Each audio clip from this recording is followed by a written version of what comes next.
भगवतः सेवया भगवतीर्वुत्तमश्लोके भक्तिर्भवती नैष्टिकी कृष्णाय वासुदेवाय देवकी नन्दनाय च नन्दगोपकुमाराय गोविन्दाय नमो नमः।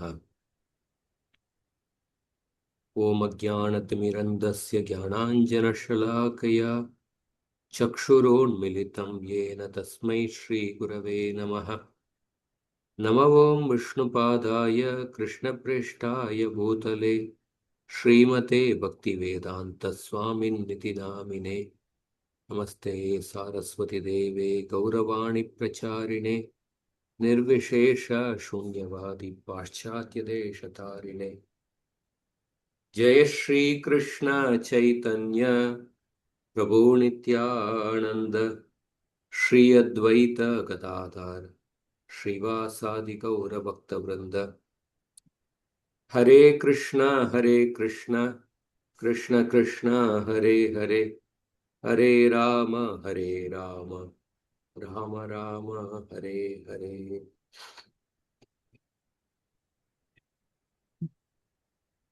सर्वशास्त्राब्धि Piyush सर्ववेदैक सत्फल सर्वसिद्धांत रत्नाढ्य सर्वलोकैक दृक्प्रद।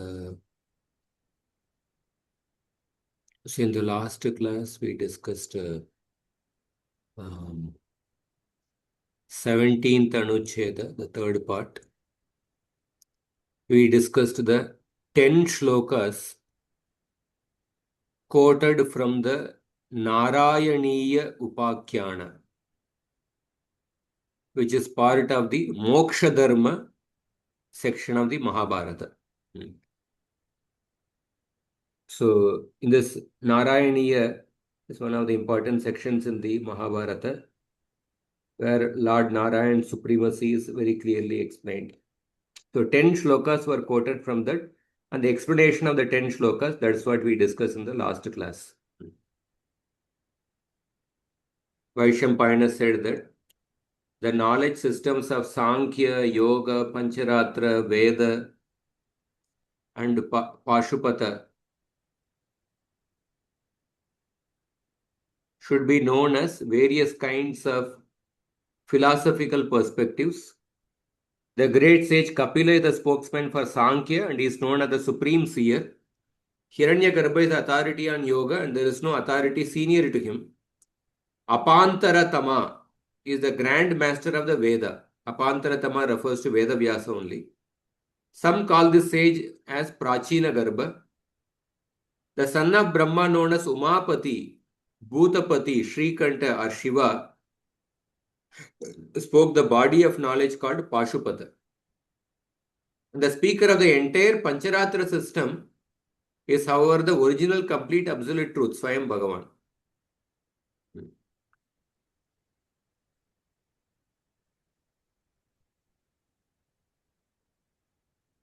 Who is visible in all these different systems of knowledge. In conformity to the respective scriptures and to the respective forms of knowledge, O Lord of the earth, Bhagavan Narayana is the ultimate end of all these systems.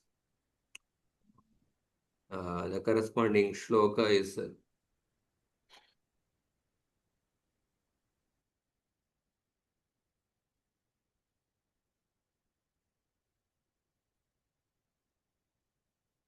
Yatabhagam Yatagñanam Nishta Narayana Prabhu Sachainam Evam Jananti Tamobhota Vishampate.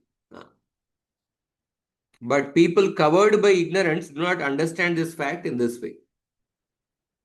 The great thinkers and authors of the scriptures proclaim only him, the sage Narayana, as the original cause of the scriptures and no one else. And this is my view.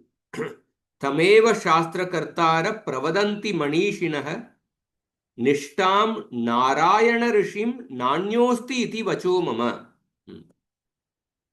Bhagavan Hari ever abides in all these scriptures that speak of him Nissamshayeshu, unambiguously. But Bhagavan Madhava does not reside in any scripture that speaks with ambiguity or on the strength of reasoning alone. So those who are true knowers of the Pancharatra however, follow it in the proper sequence. And upon attaining exclusive devotion, they verily enter into him. So both Sankhya and Yoga, as well as the Vedas, are eternal. All the sages combined together have concluded that this primeval creation is Narayana. So these 10 shlokas were quoted to show that how the Narayaniya section also tells that the purpose of the Vedas, Yoga Sutras, Sankhya, Pancharatra and Pashupata, the purpose of all these things is to establish the glories of Narayana. So then these 10 shlokas were explained. Apantaratama refers to Vedavyasa only. And the first verse, Sri Vaisampayana points out the various philosophical systems in order to affirm only Sri Narayana, who is the recognized deity of the Pancharatra, the supreme above all. In the fifth verse, he established the superiority of the Pancharatra alone, saying that it is spoken by Bhagavan himself. When it was said that there are various kinds of philosophical perspectives, it should be understood that they come into being in accordance with the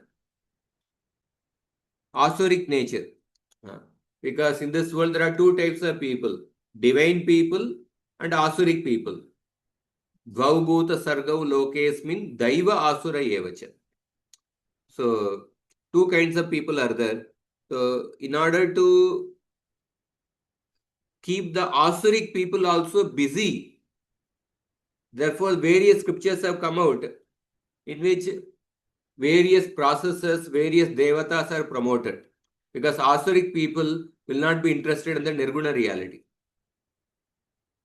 So after carefully examining all the various knowledge systems, people of the divine nature conclude that they all culminate only in Sri Narayana, who is proponent in the Pancharatra. That is mentioned in the fifth shloka. And the sixth shloka, the sage Vaishampayana censures those of materialistic mentality. Those who are in Tamoguna, they don't understand this conclusion. And this is also mentioned in the Vishnu Dharma Purana and Agni Purana, how there are two kinds of living beings, Deva and Asura. Those who are engaged in devotion to Vishnu are divine, whereas those who are preoccupied in exactly the opposite are materialistic. So when there are so many different opinions mentioned in the scriptures, how can anybody know that Vishnu is their purpose? In response, the sage says in the 7th shloka that the authors of the scriptures, other than Pancharatra, they are of two types. Those with limited knowledge and those who are omniscient. So those who are having limited knowledge, they offer a one-dimensional, partial view of the absolute reality that accords with their own respective metaphysics. Just like they describe the part of a ocean, but the description of the part of a ocean is still a description of the ocean. So those who have limited knowledge, they offer a partial view of the absolute reality, which also culminates in the Bhagavan Narayana. And those who are omniscient, they have the following intention in their mind. The scriptures have not been authored by us simply to confound the materialists. Confound means confuse. But to enlighten those of divine nature through negative inferential insight. So after examining the scriptures that propound a partial view of the reality, which is mixed with Rajoguna and Tamoguna, and that purpose excessively arduous and that propose excessively arduous practices, and after seeing that Vedas are difficult to comprehend, people will lose interest.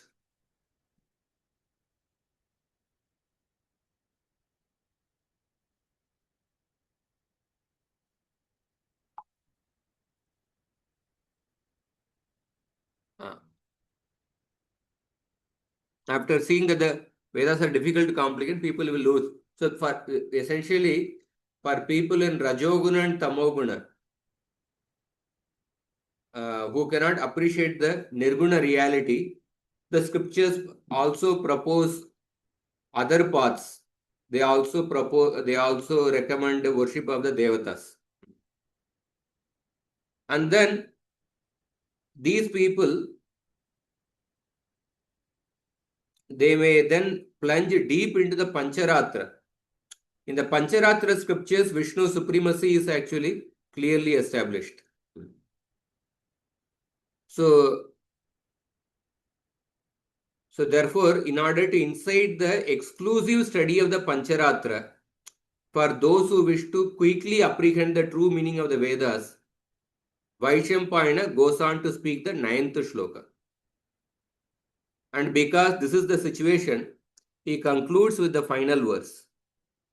Therefore, if the supremacy of Bhagavan is established as the teaching of the Pancharatra, then how much more supreme is the form of Bhagavan that is established by the Srimad Bhagavatam, which time and again offers unprecedented teachings such as this. The sages, although freed from the knot of egoic identity, and although delighting in the self alone, engage in causeless devotion to Sri Krishna, the majestic prayer. Such indeed are the entrancing qualities of Sri Hari.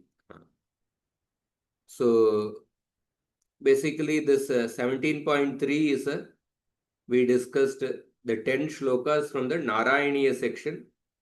The Narayaniya section describes that how the purpose of the Pancharatra scriptures, the Vedas, the Yoga Sutras, the Sankhya Shastras and Pashupata scriptures written by Lord Shiva, the purpose of everything culminates in the glorification of Narayana. Then what is the purpose of scriptures describing paths other than bhakti to Bhagavan? Because in this world there are people with a divine nature and with a asuric nature. In the asuric nature, they have to be kept busy they have to be engaged, they have to be kept busy in worship of certain devatas. Idle mind is a devil's workshop. And if the people with a demonic mentality, if that person is idle, then he will create many more disturbances. If the idle mind of an ordinary person itself is a devil's workshop, idle mind of a demoniac person, it will lead to many more problems. They will engage in many destructive activities. So in order to engage them in order to keep them busy, scriptures talk about worship of various devatas. Scriptures talk about various rituals other than Bhakti Yoga. This is the sum and substance of the 17.3. Now we go to the last part of this anuccheda.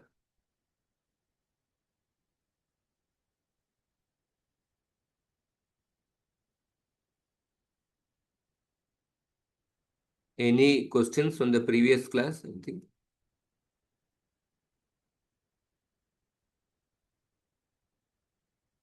Hare Krishna, Prabhuji. Haan. Prabhuji, you are going to explain about some Kaishik Katha story, Okay, no? Kaishik. I'll tell at the end. I shall tell at the Okay, end. okay, Prabhu. Hare Bol. Oh, you reminded me. So,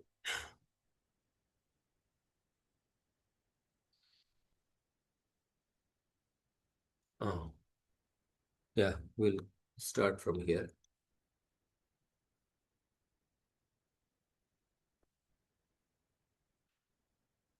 Tadetad uktanusarena Sadāśiveshvara Tridevi Rupa Vyuhopi Nirastaha. So according to the above verses, the contention that Sadāśiva is the supreme controller And that Brahma, Vishnu and Shiva are his expansions is also refuted. Because the verses of the Narayaniya section, they clearly establish the position of Narayana. Therefore, the contention that Sadāśiva, the supreme controller, and Brahma, Vishnu and Shiva are the expansions of Sadāśiva is refuted. Tasmadeva cha Shri Bhagavat Purushayoreva Shaivagame Sadāśivādi Sanye Tan Mahima Kyapanaya Drita iti Gamyate. Therefore, it should also be understood that because of the above reasons, that Sadāśiva is not the supreme, the Shaiva Agama, they assign appellations such as Sadāśiva, etc. to Bhagavan. The Shaiva Agamas, they call the Sadāśiva as Bhagavan. They call the Sadāśiva as the Purusha. But only for the purpose of glorifying Sadāśiva. Tan Mahima Kyapanaya. Because in order to encourage people who are in Tamoguna and Rajoguna to worship Sadāśiva, Sadāśiva is glorified as Bhagavan. Sadāśiva is glorified as Purusha in the Shaiva Agamas. But Sarvashastra Shiromanau Shri Bhagavate tu Tridevyameva tat Taratamya Jignasa Purusha Bhagavatosu tat Prasanga eva nasti. But Sarvashastra Shiromani, Bhagavatam is the crest jewel of all the Shastras. In the Bhagavatam, there is clearly the Taratamya between the trinities, Brahma, Vishnu and Shiva, it is explained. In the Bhagavatam, there is an inquiry into the gradation of the members of the Trinity of God, Brahma, Vishnu and Shiva. But Bhagavatam, there is no mention of the gradation between Bhagavan and the Purusha. So Bhagavan and the Purusha, from Tattva point of view, they are same. Purushavatara and Bhagavan. From Tattva point of view, there is no difference. There is no Taratamya. Because from Rasa point of view, there is that. From Tattva point of view, there is no Taratamya. But in the Bhagavatam, there is definitely Taratamya between Brahma, Vishnu and Shiva. But in the Shaiva Agamas, there Sadāśiva is described as Bhagavan and as Purusha for the purpose of glorifying Sadāśiva, in order to encourage the people to worship Sadāśiva. Yo yo yam yam tanum bhakta shraddhayarchitum ichchati tasya tasya chalam shraddham tameva vidadanyaham. So this verse we discussed, Bhagavad Gita 7.22. So now Jiva Goswami quotes two more shlokas from the Bhagavatam which can be of contention. Which can, we discussed two shlokas. In the 4th canto, 7th chapter, I think 53rd shloka, the verse spoken by Vishnu to Daksha, Trayanam Eka Bhavana. And the 12th canto, Lord Shiva speaking to Markandeya Rishi. We discussed those two shlokas last class. Now two more shlokas in the Bhagavatam, the 3rd canto and from 8th canto. So somebody can repeat after me. Brahmadayo yat kritasetu pala. Brahmadayo yat kritasetu pala. Yat karanam vishwamidam cha maya. Yat karanam vishwamidam cha maya. Ajñakari yasya pishacha charya. Ajñakari yasya pishacha charya. Aho vibhumnacharitam vidambanam. अहो विभं दुष्चरितं विडम्बनम्. So this is a shloka spoken by Kashyapa Muni to Diti. Diti wanted to have a child through Kashyapa Rishi, but Kashyapa Rishi was telling that this is not the appropriate time for our union because this is the time where Lord Shiva is roaming with his associates. So that verse is quoted. So Kashyapa Rishi is telling the position of Lord Shiva. So in this shloka, it indicates that Lord Shiva is non-different from Parameshwara due to being a Gunavatara. So Brahmadayo, even Brahma and other gods, they respect the rules set by Lord Shiva. This is the first point he says. Brahmadayo yat krita setu pala. This is the first point that he tells about Lord Shiva. Second point is yat karanam. Shiva is the cause of this universe. And the third point, Maya Ajñakari. Maya is his maid servant. And yet he behaves like a pishacha. Strange indeed are the activities of the Almighty Lord. So this verse appears to show that Brahma and all the gods, Brahma and the other gods, that means practically it seems to say that Brahma, Vishnu and all the gods, they respect the rules of Lord Shiva. That means Lord Shiva is superior to them. And Lord Shiva is described as the cause of the universe.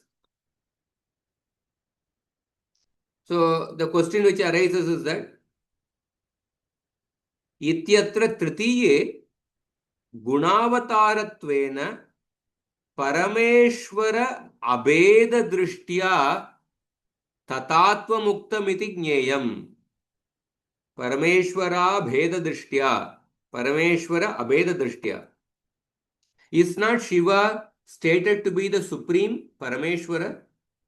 In the following verse,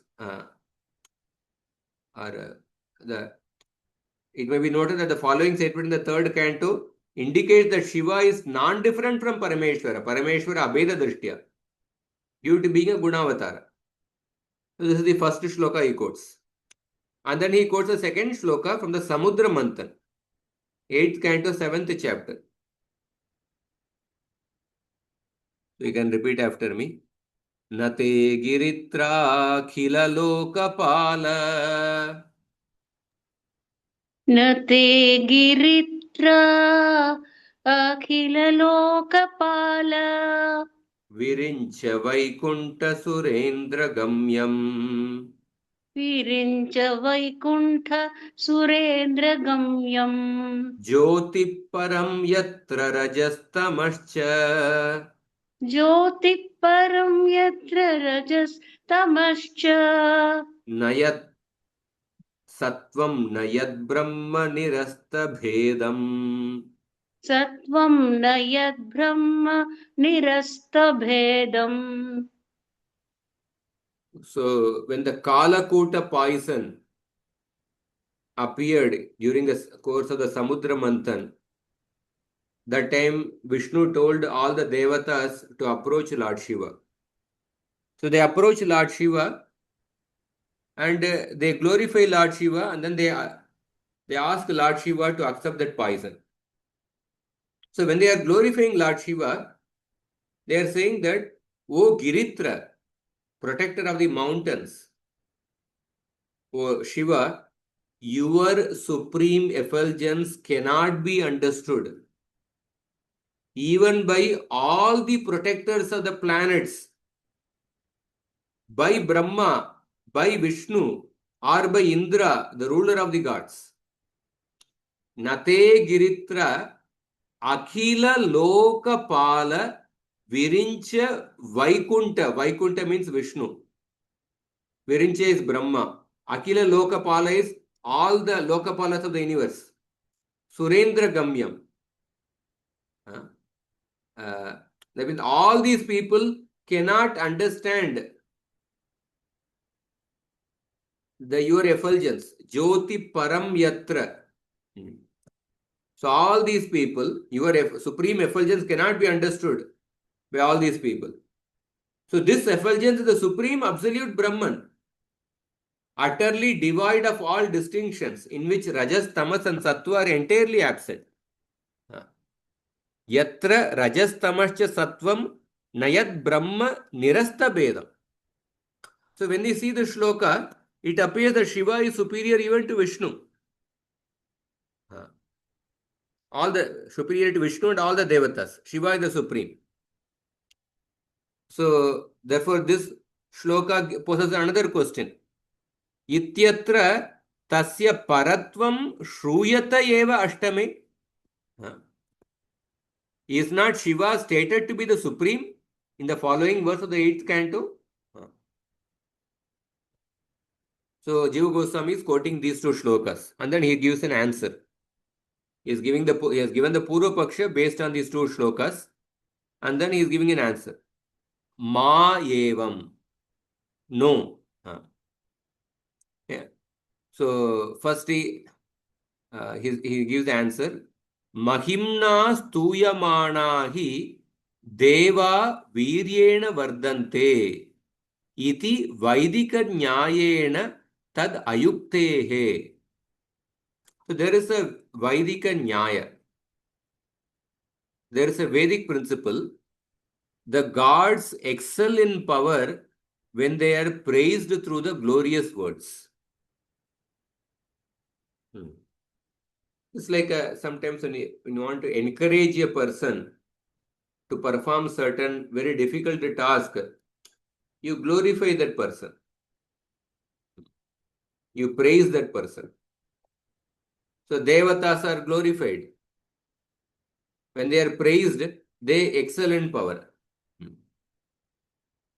So because the devatas want Lord Shiva to perform the difficult task of consuming poison, they are actually praising Lord Shiva. So Sahistavaha Kalakuta Nashartameva. Therefore, such a conclusion that Shiva is supreme is improper. The prayer was uttered simply to induce Shiva to drink the deadly poison called Kalakuta. So you should not make a Siddhanta out of that statement.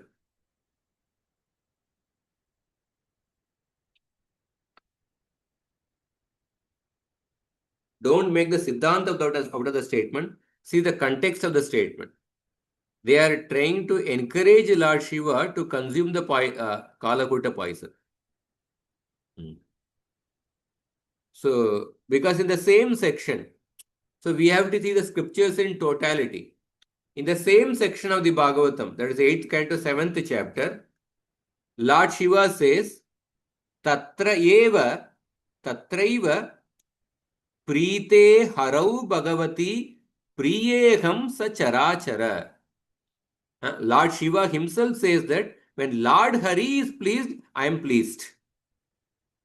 And all the moving and non-moving beings are also pleased.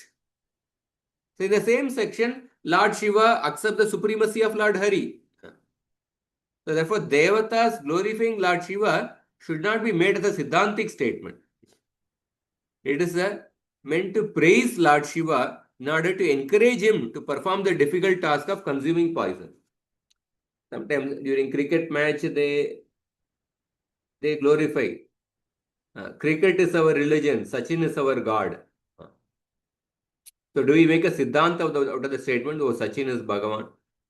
No, it is meant to encourage Sachin Tendulkar to score runs. So such kind of statements are like the Arthavada. For example, the Bhagavad Gita, if you read, I think 2.42-43, that Yamimam Pushpitam Vacham Pravadantya Vipaschitaha Vedavada Rata Partha Nanyat Astiti Vadina. So in that purport, Acharya's quote, sometimes the Vedic Karma Kanda, it is mentioned that you drink Somarasa, By drinking Somarasa, you will get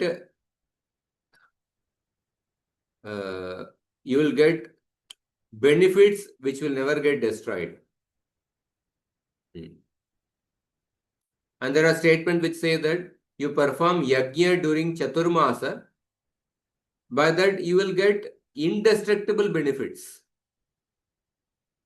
You will go to Swarga and live there eternally.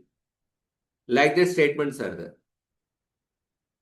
So these statements, when we take it literally, when we make it into Siddhanta, it will contradict other statements. There are other statements which say that even the Swargaloka is actually temporary. Abrahma Bhavana Loka Punaravartinochana. Dukkalayam Ashashvatam. Anityam Asukam Loke. Shine Punye Martyalokam Vishanti. So many other statements, Upanishadic statements, will become false. Therefore, these statements which glorify the Karmakanda sacrifices should not be made as a literal Siddhanta. That means Swargaloka is eternal. The enjoyment in Swargaloka will never get destroyed. No, those statements are there in order to encourage a person to perform those Karmakanda sacrifices. They should not be made literally into a Siddhanta. But the Vedavada Rathas, they make those statements as a Siddhanta. Or they say that there is nothing higher than this.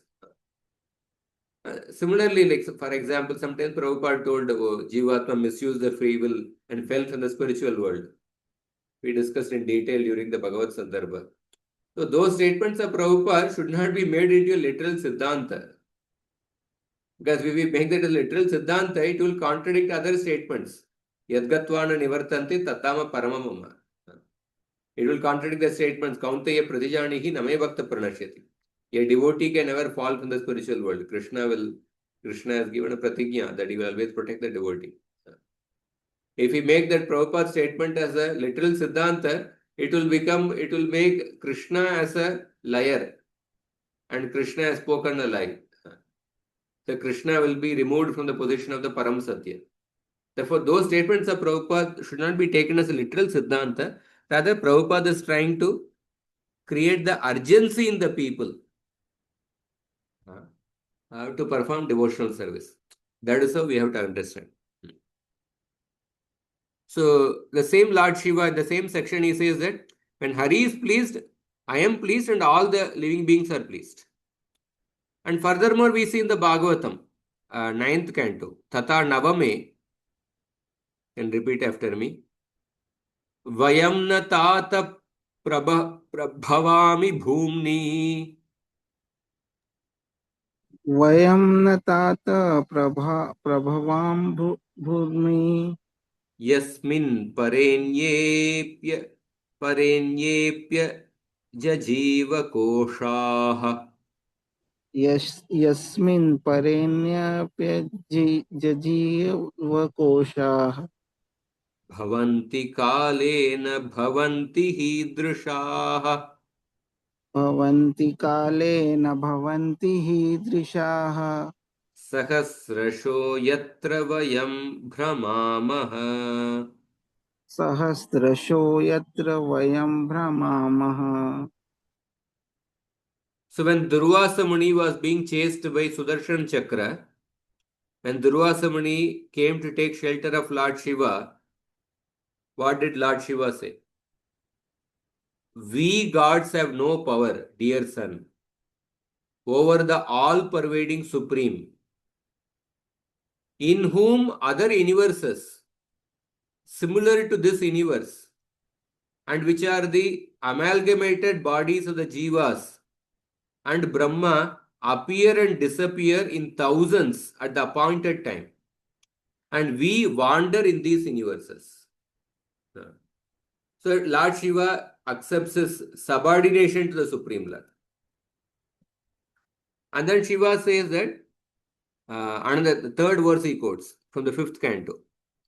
Yete vayam yasya vashe mahatmanaha stita shakunta iva sutra yantritaha iti cha tad vakya virodat.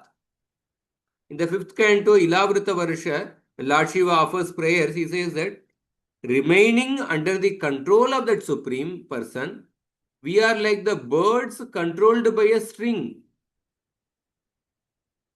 So he clearly admits his subordination to the Supreme Lord Vishnu. So therefore, Jiva Goswami says that Atava yat Shivasya Jyotis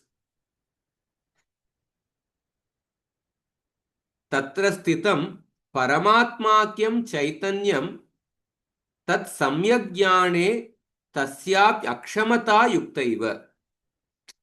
So therefore he says that, therefore that 8th canto, 7th chapter, 31st shloka, where it is explained that Lord Shiva's effulgence cannot be understood even by Brahma, Vishnu and other devatas. So that statement should not be taken as a literal Siddhanta. That statement was made by the devatas to encourage Lord Shiva, to praise Lord Shiva. Because if we take it as a literal Siddhanta, it will contradict these other statements. It will contradict the other statements where Lord Shiva clearly admits his subordination to Vishnu. And then Jiva Goswami gives an alternative meaning of the same shloka. So one meaning is that it is simply devatas are simply trying to praise Lord Shiva. Another meaning is that the devatas are praising the super soul within the heart of Lord Shiva. Who is the super soul in the heart of Lord Shiva? That super soul is Vishnu only. So when they say that your effulgence cannot be estimated even by Brahma, Vishnu and other Lokapalas.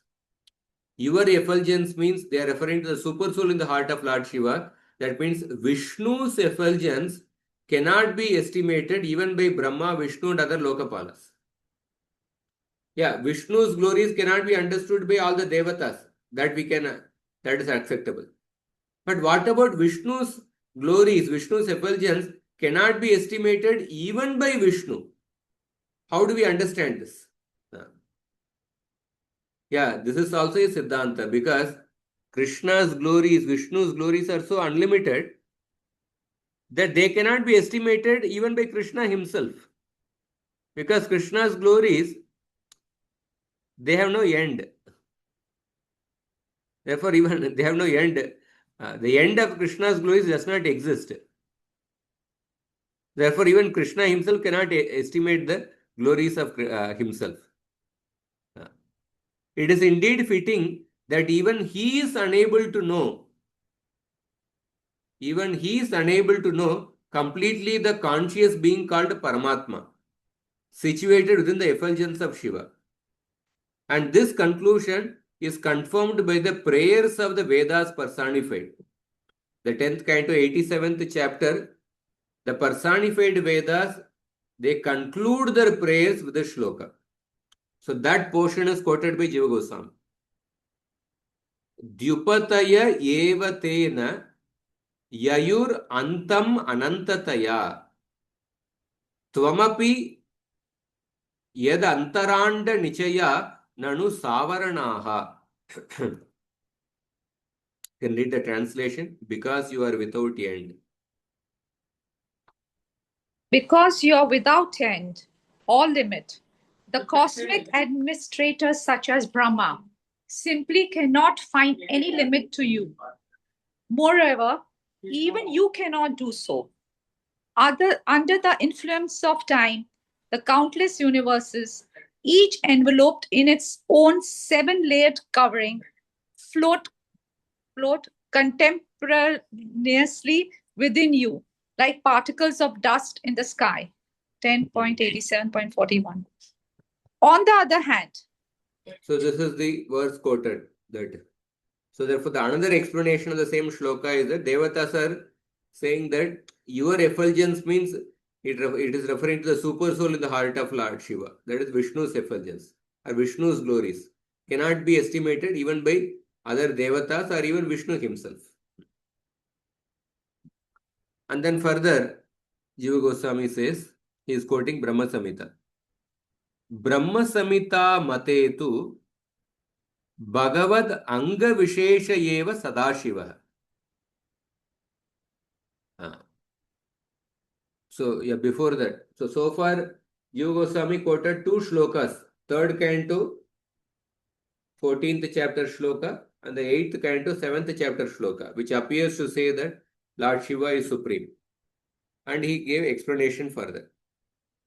Now he says that according to Brahma Samhita, Sadāśiva is nothing other than the special integrated part of Bhagavan. Bhagavat Anga Vishesha Eva Sadāśiva, Natu Anyah. Yata Tatraiva Sarvadikarana Govinda Katane. When Govinda is described as the cause of all causes, the following shloka comes. Can repeat after me. Niyatihi sa Ramadevi. Niyatis sa Ramadevi. Niyati sa Ramadevi. Tatpriya tad vamshavada. Tatpriya tadva shamvada. Tallinge Bhagavan Shambhuhu. Tallinge Bhagavan Shambhu. Jyoti Rupa Sanatanaha. Jyotir Rupa Sanatana. Yayonis sa Parashaktihi. Yayoni sa Parashaktihi. So Brahma Samhita says, while describing Govinda as the original cause of everything, it is said, Rama Devi, who is under Bhagavan's intrinsic guidance, is his beloved and remains submissive to his will. Tat Vasham Vada. And the effulgent, eternal Bhagavan Shambhu is the causal agent of that primeval Bhagavan. Linga. So Shambhu is described as the causal agent of that primeval Bhagavan Govinda. So Rama Devi is the Bhagavan's intrinsic energy and remains submissive to his will, and Shambhu is the causal agent. And that which is the Yoni is the transcendental Shakti.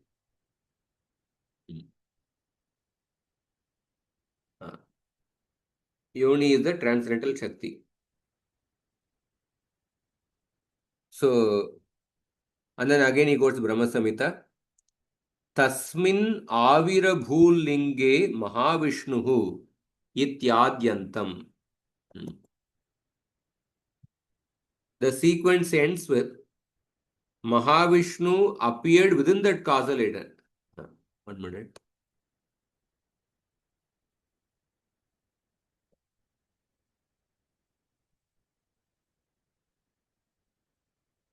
The sequence, the shlokas in the Brahma Samhita ends with the following statement. Mahavishnu appeared within that causal agency, that is Linga. Tasmin Avirabhu Linge Mahavishnu. And then he concludes with the Bhagavatam shloka from the 1st canto, 18th chapter. Tad etat abhipretya Sadāśivatvādi prasiddim akshipyaha. Can repeat after me. Atapiyat padanakavasrishtam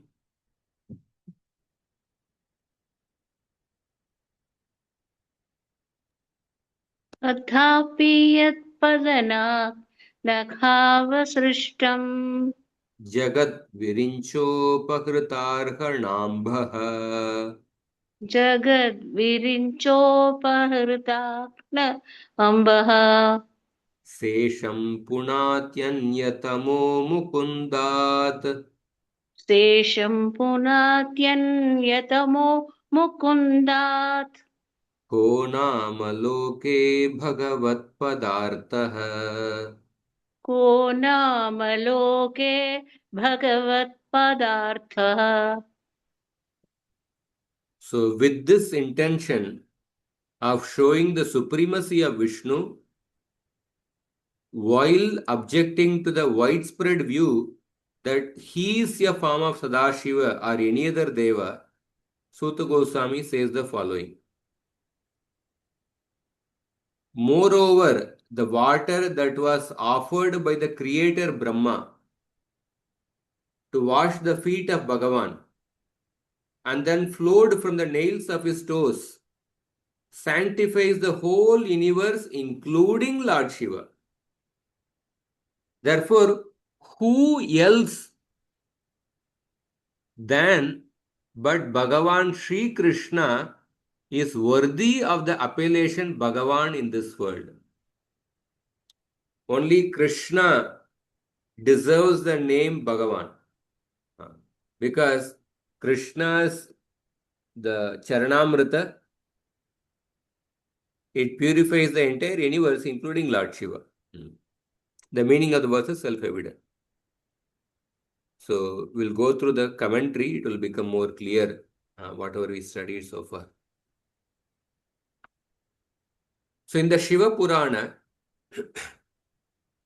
Sadāśiva is described as the only Deva capable of awarding mukti.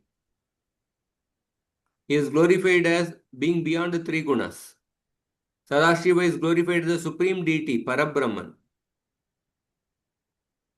He is also characterized, the verses are there. Mukter data munishreshta kevalam Shiva uchyate. Brahmadya nahite jnyeya kevalam cha trivargada.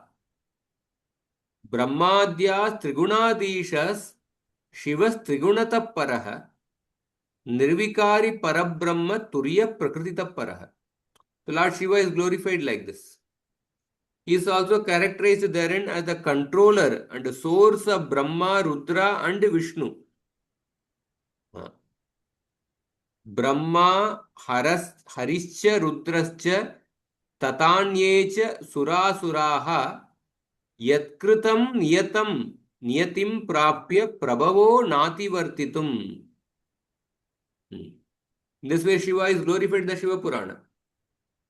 But from the Bhagavatam verses cited in this section, it is certain that Brahma, Vishnu and Shiva, they are not expansions of Sadāśiva. So it is for this reason that in scriptures that describe Sadāśiva as supreme, it is said that Bhagavan and Purusha are called Sadāśiva and not the reverse. Bhagavan and Purusha are called the Sadāśiva. Not that Sadāśiva is called as Bhagavan and Purusha. So when Krishna says that Bahunam Janmanam Mante Vasudeva Sarvamiti, Lord Vasudeva is everything. So therefore, Bhagavan and Purusha, they are called as Sadāśiva. Then that is correct. But Sadāśiva is not Bhagavan and Purusha. When we say Lord Vasudeva is everything in this world is Lord Vasudeva's energy.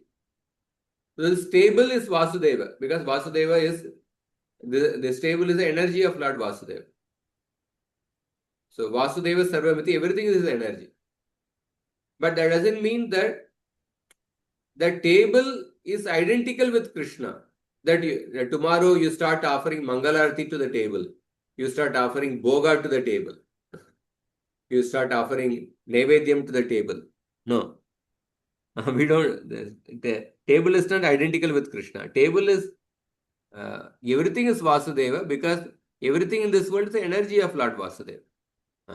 In that sense, Sadāśiva, Bhagavan is everything, because Sadāśiva is also the Amsha of Bhagavan. But that doesn't mean that Sadāśiva is identical with Bhagavan. So Bhagavan is everything. So therefore, he is also Sadāśiva. So consequently, statements such as those referred to in Shiva Purana are there to explain the glory of Sadāśiva and should not be taken to mean that Sadāśiva is Bhagavan. So in the Bhagavata Purana, which is the crest jewel of all the scriptures, in the context of deciding the supreme among the Trinity, there is no mention that Bhagavan or Purusha is a Sadāśiva. Bhagavata Purana does not mention that. So if one carefully examines the verses from Shiva Purana, one can understand that the word Shiva in these verses refers to the supreme absolute truth and not to the Gunavatara called Shiva. So, not to the Gunavatara called Shiva. It is clearly the Shiva Purana, another perspective he says. The Shiva Purana shlokas which glorify Lord Shiva the Supreme, the Shiva in those verses refers to the supreme absolute truth and not to the Gunavatara Shiva. It is clearly stated that Brahman is called Shiva. In Bhakti Sandarbha, Jiva Goswami explains with support from the Puranas that originally all the names such as Shiva, Brahma, or Ganapati, Kartikeya, originally all these names belong to Swayam Bhagavan Krishna. Some of these names are also used for the gods like Shiva. So originally all the names, primarily they refer to Swayam Bhagavan. Secondarily, they refer to those Devatas. So in the Shiva Purana, the name Shiva referring to Krishna has been used so that the followers of Shiva can worship him with faith. So the explanation given by Jiva Goswami is that when the Shiva Purana verses glorify Lord Shiva as the Supreme, you have to understand that Shiva is the name of Krishna. The Shiva Purana verses are glorifying Krishna as the Supreme. Because originally, all the names belong to Krishna only. Namani Sarvani Vishnoho. So this verse is quoted. Originally, all the names belong to Vishnu only. Therefore, when Shiva Purana glorifies Shiva, it is actually glorifying Vishnu. Because Shiva is the name of Vishnu. So an objection may be raised. Now he is referring to the verse spoken by Kashyapa to Diti. So Kashyapa says that Bhagavan Shiva is described as the Supreme as the cause of the universe and the master of the gods like Brahma. So Jiva Goswami says that this statement means that Shiva is non-different from Vishnu, the Paramatma. So Kashyapa, when he is speaking this to Diti, it is not that he is trying to establish the Supreme among the Trinities. It is not that he is having a serious philosophical discussion. The main purpose of Kashyapa is to somehow dissuade Diti from cohabiting with him at an inappropriate time. So he was decidedly trying to impress upon Diti the unwanted, perilous repercussions of such an untimely act, so that she would give up that irreligious thought. So it's not that Kashyapa was expounding in any formal way the superiority of Shiva over Vishnu. So therefore we have to keep the context in mind. He was trying to say this is not the appropriate time, therefore he was telling the position of Shiva. So this is the explanation. And the second objection is that when the Devatas and Asuras churned the milk ocean, the Devatas asked Shiva to drink the Kalakuta poison and bring it under control. So in their prayers, they state that Shiva is beyond Brahma and Vishnu. So Jiva Goswami says that the Devatas hoped that Shiva would take up that extraordinary feat of consuming the poison. So therefore they are glorifying him. According to the Vedic principle, the power of the gods increase when they are glorified. So yeah, that it means when a person becomes enthusiastic to attempt a very difficult task when he is praised. But praising does not give him some extra power. It simply gives encouragement to him. So that is why, like the kings would be praised by the people. There would be certain people appointed to praise the kings. So much encouragement is needed to effectively maintain a responsible post like that of a king. Because king has to face many enemies even from within his own courtier. There is a danger to his life because it's very responsible. Therefore, he needs encouragement. So therefore, similarly, the Lord Shiva was encouraged to perform that daunting task. So in modern times also, the cheerleaders enthuse athletes. The psychologists also advise parents not to criticize their children because they can become stunted in their abilities. Motivational speakers recommend the power of positive thinking. So praising means helping that person to maintain a beautiful positive attitude. So one may say that Jiva Goswami is biased and therefore he is misinterpreting the Bhagavata Purana according to his own purpose. So therefore, Jiva Goswami responds with the other verses from the Bhagavata. The 9th canto verse. Here he gives 3 verses. The same section from the 8th canto, 5th canto verse and the 9th canto verse.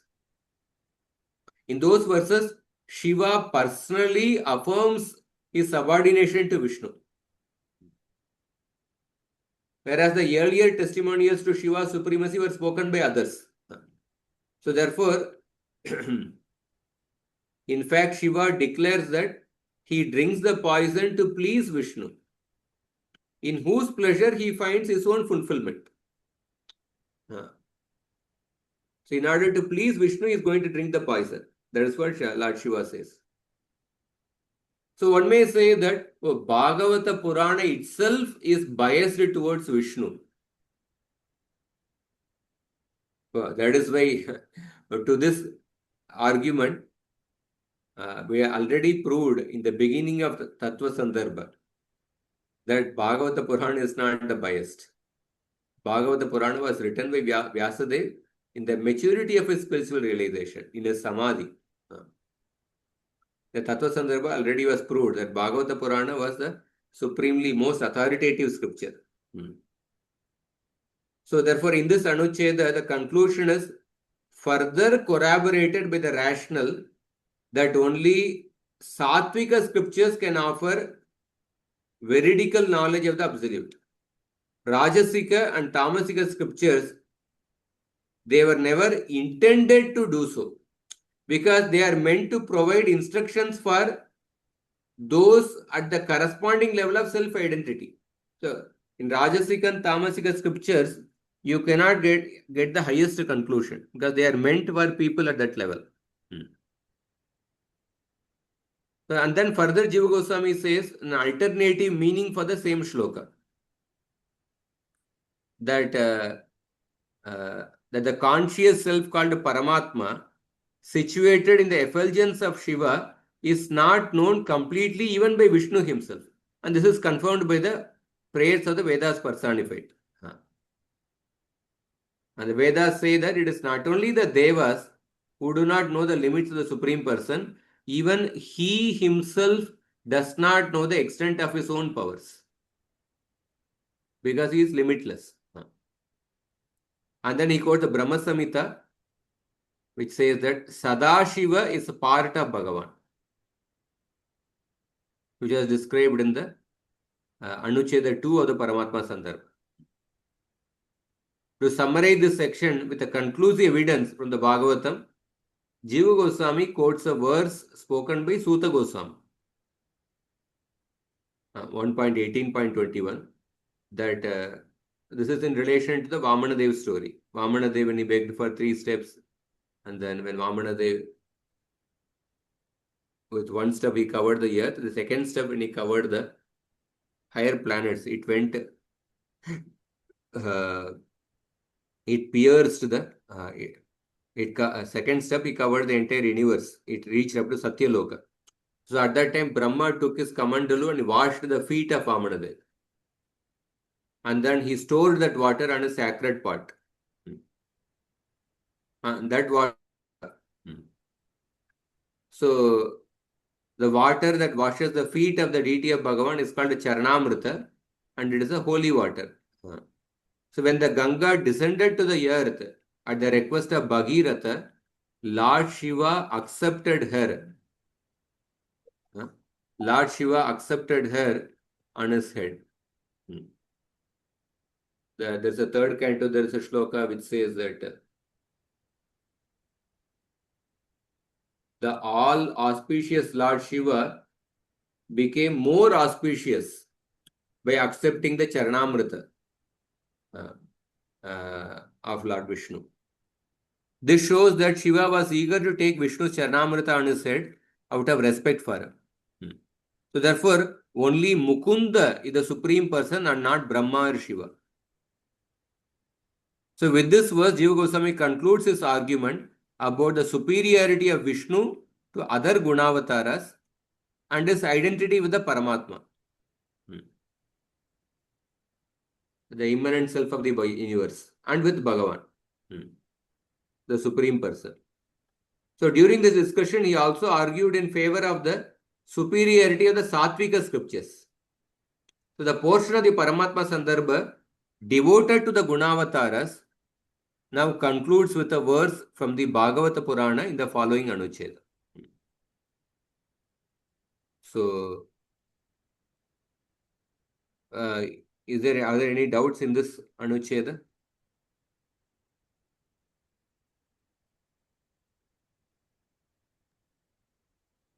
Hare Krishna, Prabhuji. So, Prabhuji, yeah, I mean, things are very clear here. But only thing is that, Prabhuji, like these points, like the example we saw of where Shiva is glorified, right? Even by the Devatas, all that. So, yes, but the, I mean, one thing is that, see, these things coming in Bhagavata Purana is what is the main concern, like the concern in the sense, because it's clearly mentioned that the Sattvika Purana has to be only be dealt by devotees, and that's what it speaks of the glories of the Supreme Lord. So in spite of that, we see that here Bhagavata Purana, like again speaking about the glories of, or glorifying Shiva to be as equal to, Lord Vishnu. So that's one point, even though Jiva Goswami clearly gives the meaning that, it is just to, increase his power, all that thing is given. But the fact that, it comes in the Bhagavata Purana, so that it's something, that is still, something difficult to accept for me, at least. So because the topic we have to see the scriptures in totality. We have to see the context. That is the whole thing. The scriptures are not, they instruct in a direct way. Bhagavatam instructs in a direct way, like a master speaking to the servant, and in a little indirect way, friend speaking to the another friend, and even more indirect way, like a lover speaking to the beloved. So therefore, some statements are, we have to see the deeper context. So it's not, scriptures are not simply literal, they are contextual also. They are contextual also. Therefore, when the Devatas are glorifying Lord Shiva, you have to see the context of it. And even when they are glorifying Lord Shiva, so they are referring to the super soul within the heart of Lord Shiva. Or when they are glorifying Lord Shiva, Shiva itself, the name Shiva itself belongs to Vishnu only. So they are glorifying Vishnu only. So like that, different explanations. Yes, Prabhuji, that I got. But Prabhuji, the same logic can be expanded to this one, right? Prabhuji, like even glorifying a normal jiva, especially in today's world, like anybody becoming a god, self-made god, all this possible. So like one may say that, one may be glorified, is equal to God, and then one may give an explanation that, the Paramatma within that person is what is glorified, even though the person is glorified directly, right? So I mean to say the same logic can be expanded to normal living entities also, right, Prabhuji? And Krishna is the super soul of all the living entities, and even all the names, even for the Jiva's names, also is an expansion of Vishnu or Krishna only, right, Prabhuji? So I mean, my this one concern was that, Prabhuji. So I feel that it is making the thing all the more confusing, and unless one come to the really the point of going so deep into the study of Srimad Bhagavatam, like studying Sandarbhas and having good teacher like yourself to explain it, even for the devotees, it becomes really difficult to understand the point, to accept it. So that's what is the, so Yeah, I mean, Shastra has to be studied from a guru actually. Shastra has to be studied from a teacher. Yeah, in the common world, when different people are glorified, that's not in the sense. Yeah, you can glorify a person, but glorifying him as the supreme, that is a flattery of the person. That's a flattery. That means you don't understand the difference between Jivatma and Bhagavan. You may glorify a person for his good achievement, good quality, whatever he has done, on a relative platform. But glorifying him as God or something like that, that is a flattery. So here in the script, we are trying to understand the scriptures because scriptures are the authority. And Srimad Bhagavatam is the Chakravarti Pramana, the final work of Veda Vyasa. So in the Srimad Bhagavatam, these statements are there. How do we understand? So therefore, we have to understand by seeing the context and also seeing the whole Bhagavatam in totality. The same Bhagavatam, Lord Shiva is accepting his subordination to Vishnu. Therefore, here Devatas are basically trying to.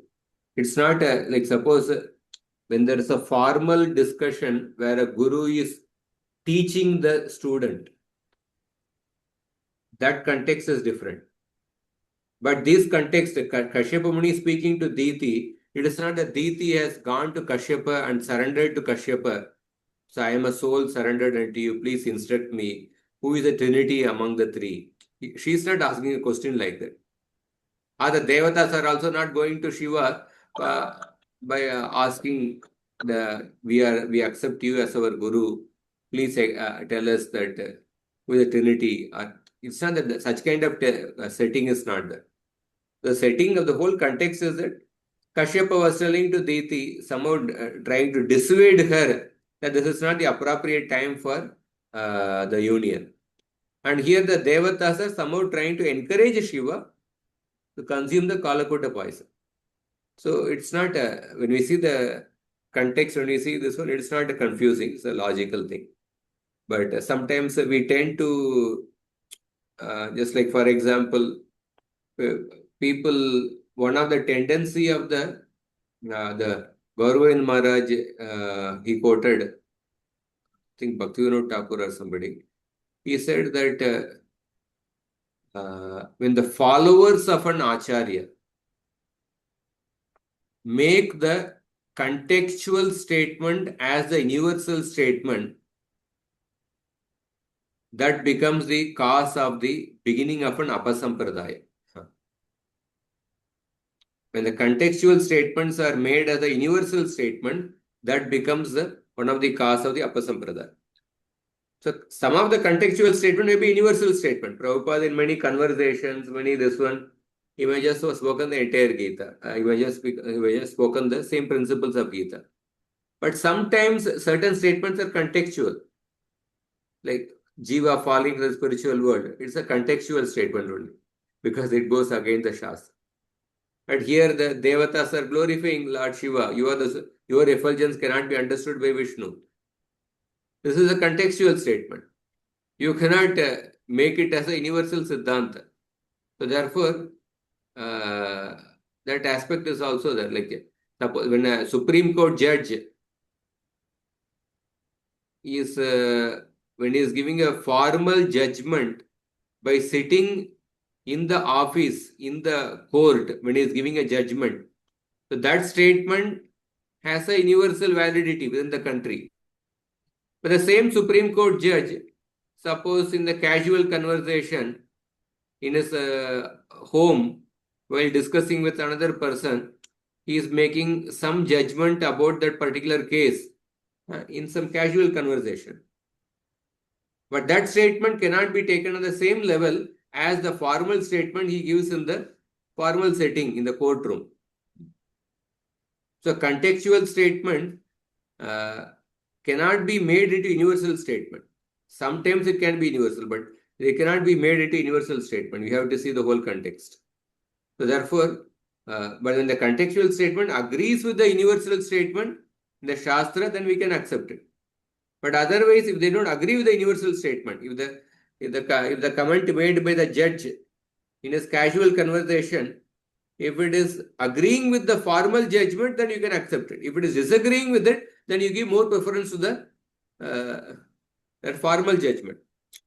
So similarly, some contextual statements, these are some simple logic only when we understand. When the contextual statements, when they are not seen in that particular light, because Desha Kala Patra, in every this world, many things we operate according to Desha Kala Patra. Some things cannot be, suppose a government placed and put an order during the Corona period, some traffic rules and certain this thing. But citing that order now, if somebody says that the same order should be implemented throughout the country, no, that is a contextual order.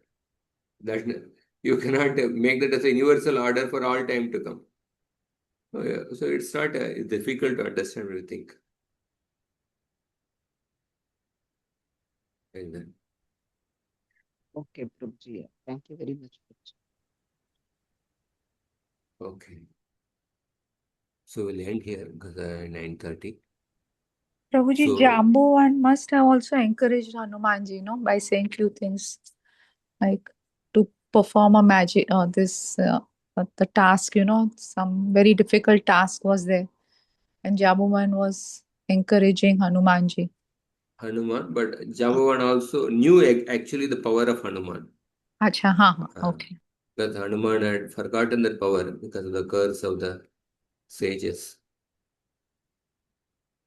Yeah, sometimes encouragement is there, but he knew the Hanuman's powers were, Hanuman actually had those powers.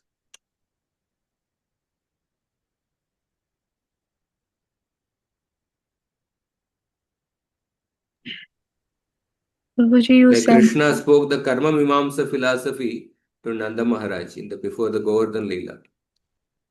But that is if we take it as a universal truth, the same Karma Mimamsa philosophy is refuted by Krishna both in Uddhav Gita and Bhagavad Gita, where Krishna has taken the formal role of an Acharya to Arjuna and Uddhava. But in Govardhan Leela, it is not that Krishna has taken the role of an Acharya. It was a casual conversation.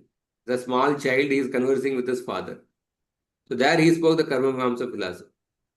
So that cannot be taken, given a universal status. That should be seen only in the contextual sense. So, but generally there is a tendency among the followers to make the contextual statement as a universal statement. So then that can result in the starting of an Appasampradaya. The Prabhupada speaking that Jiva misusing the free will and falling from the spiritual world, that is actually a Christian theology. The Prabhupada used that because he was speaking to the people from the Christian background. And the same Prabhupada clearly spoke the conclusion that it is impossible that somebody can fall from the spiritual world. That is the universal statement. But people forgot that universal statement. They made the contextual statement as a Siddhanta. So in that one, there is a Christian theology is included. They say it's is introduced within the Vedic spiritual organization. Hare Krishna. Okay. So we'll end here. Thank you So very much, Prabhuji, for this Thank you. session and going so deep into it and Yeah. giving your time for explaining us everything so nicely. Thank you very much. Hare Krishna. Thank you, Mataji.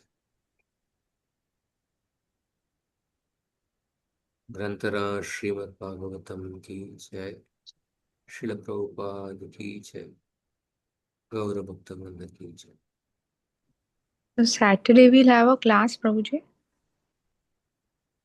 Saturday.